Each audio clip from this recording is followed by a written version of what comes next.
former President Trump denied repeated requests for all of his classified documents for more than a year, and President Biden's lawyers turned in documents after finding them? No, because from one standpoint, they knew the documents were there. They actually asked President Trump to put another lock on, so they were locked. You look at President Biden, he wasn't president. He was vice president. He held these in different locations right out in the open. He criticized President Trump. Did he utilize the Justice Department to raid President Trump? Did you think that was right? They knew this has happened to President Biden before the election, but they kept it a secret from the American public.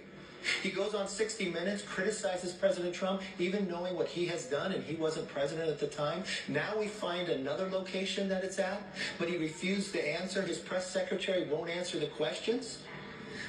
You watched them leak photos of sitting out files of President Trump.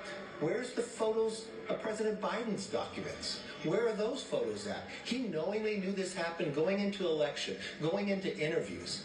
This is what makes America not trust their government. You cannot have one form of law because somebody philosophically has a different opinion than you, and you can't use the Justice Department to go after people that are politically different as well. It has to be equal across, and what I'm finding what's happening with President Biden time and again, you go from a laptop saying it, not only that it wasn't true, but utilizing your own friends to go into companies to tell them to say the same thing, to try to knock down information, to try to make sure the New York Post story couldn't be printed.